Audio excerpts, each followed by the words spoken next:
നമസ്കാരം. ഗാസയിൽ വെടിനിർത്തൽ നിലവിൽ വരുന്നതിനായി അമേരിക്കൻ പ്രസിഡന്റ് ഡൊണാൾഡ് ട്രംപ് മുന്നോട്ട് വെച്ച നിർദ്ദേശങ്ങൾ ഹമാസ് നേതാക്കൾ ചർച്ച ചെയ്യുന്നതിനിടയിലാണ് ഖത്തറിൻ്റെ തലസ്ഥാനമായ ദോഹയിൽ അവർ ഉണ്ടായിരുന്ന കെട്ടിടത്തിന് നേർക്ക് അതിശക്തമായ തോതിലുള്ള ആക്രമണം ഇസ്രായേൽ നടത്തിയത്. അവിടെ നിന്നുള്ള ദൃശ്യങ്ങൾ നമുക്ക് കാണാൻ കഴിയുന്നത് ഒരു വലിയ കെട്ടിടത്തിന് നേർക്ക് ശക്തമായ തോതിലുള്ള ആക്രമണം ഉണ്ടാകുന്നതും അവിടെ നിന്ന് പുകയും തീയും എല്ലാം ഉയരുന്നതുമാണ്.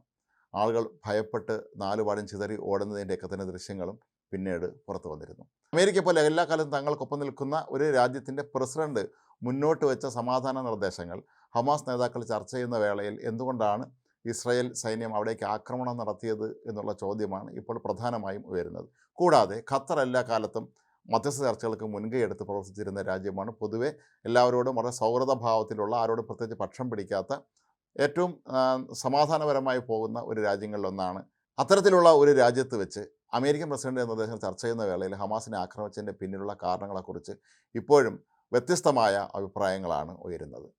ഇത് നേരത്തെ തീരുമാനിച്ചിരുന്നത് തന്നെയാണോ എന്നാണ് പലരും സ്വാഭാവികമായും സംശയിക്കുന്നത്.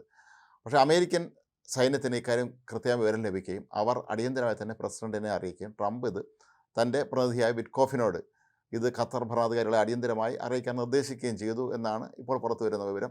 വിറ്റ്കോഫ് ഇക്കാര്യം അവരെ അറിയിക്കുകയും ചെയ്തുവെങ്കിൽ പക്ഷേ അതിനിടയിൽ ഈ ആക്രമണം നടന്നു കഴിഞ്ഞിരുന്നു. ഒരുപക്ഷെ കഴിഞ്ഞ ദിവസം ജെറുസലേമിൽ തീവ്രവാദികൾ നടത്തിയ ആക്രമണത്തിൻ്റെ ഉത്തരവാദിത്തം ഹമാസ് ഏറ്റെടുത്ത അതിൻ്റെ തിരിച്ചടിയായിട്ടാണോ പെട്ടെന്ന് ഇസ്രായേൽ ഇത്തരത്തിലുള്ളൊരു ആക്രമണം നടത്തിയതെന്ന് സ്വാഭാവികമായും നമ്മൾ സംശയിക്കേണ്ടി വരും. ഇതിൻ്റെ ഉത്തരവാദിത്തം കഴിഞ്ഞ ദിവസമാണ് ഹമാസ് ഏറ്റെടുത്തത്. ആക്രമണം നടന്ന ആദ്യ ദിവസം കൃത്യമായി ഇതിൻ്റെ പിന്നിലുള്ള ആരാണ് എന്നുള്ള കാര്യം വ്യക്തമായിരുന്നില്ല. പിന്നീടാണ് ഹമാസ് ഇതിൻ്റെ ഉത്തരവാദിത്തം ഏറ്റെടുത്തത്. തങ്ങൾ തന്നെയാണ് ഈ ഒരു ആക്രമണം നടത്തിയത് എന്നാണ് ഹമാസ് നേതൃത്വം വ്യക്തമാക്കിയിരുന്നത്. ജെറുസലേം പോലെയുള്ള ഇസ്രായേലിൻ്റെ ഏറ്റവും പ്രധാനപ്പെട്ട ഒരു നഗരത്തിലെ ഇത്തരത്തിലുള്ള ഒരു ആക്രമണം നടത്തുക എന്ന് പറയുന്നത് ഇസ്രായേലിനെ സംബന്ധിച്ചിടത്തോളം വളരെ കനത്ത ഒരു തിരിച്ചടിയായിട്ട് തന്നെയാണ് അവിടുത്തെ സർക്കാർ കണക്കാക്കിയിരുന്നത്. അതുകൊണ്ടായിരിക്കാം ഒരുപക്ഷെ ഇത്രയും ശക്തമായ തോതിലുള്ള ഒരു ആക്രമണം നടത്തിയതെന്ന് വേണം കരുതാൻ. കൂടാതെ കഴിഞ്ഞ ദിവസം 4 ഇസ്രായേലി സൈനികർ ഹമാസ് നടത്തിയ ആക്രമണത്തിൽ കൊല്ലപ്പെട്ടിരുന്നു. ഗ്യാസിലുള്ള അവരുടെ സൈനിക ക്യാമ്പിന് സമീപത്തേക്ക് എത്തിയാണ് ഈ തീവ്രവാദികൾ ആക്രമണം നടത്തിയത്. 4 യുവാക്കളായ സൈനികരാണ് കൊല്ലപ്പെട്ടിരുന്നത്. ഈ ആക്രമണം നടത്തിയ തീവ്രവാദികളെയും വെടിവെച്ച് കൊന്നു എന്നാണ് പറയപ്പെടുന്നത്. ഏതായാലും ഈ അടുത്തടുത്ത ദിവസങ്ങളിലുണ്ടായ ഈ ഒരു സംഭവങ്ങൾ ഒരുപക്ഷെ ഇസ്രായേലിനെ വല്ലാതെ പ്രകോപിപ്പിച്ചിരിക്കാനുള്ള സാധ്യത തള്ളിക്കളയാൻ കഴിയുകയില്ല. അതുകൊണ്ടുകൂടി തന്നെയാണോ വളരെ പെട്ടെന്ന് ഇത്തരത്തിൽ ഹമാസിൻ്റെ ഏറ്റവും പ്രധാനപ്പെട്ട നേതാക്കളെ ഒറ്റയടിക്ക് എല്ലാവരെയും വകവരുത്താനായി അവർ നീക്കം നടത്തിയത് എന്ന് സംശയമുണ്ട്. ഹമാസിൻ്റെ നിലവിലെ ഏറ്റവും വലിയ നേതാവായ അൽ ഹയെ വധിക്കാൻ അവർ പദ്ധതി ഇട്ടിരുന്നു എന്നുള്ളത് സത്യമാണ്.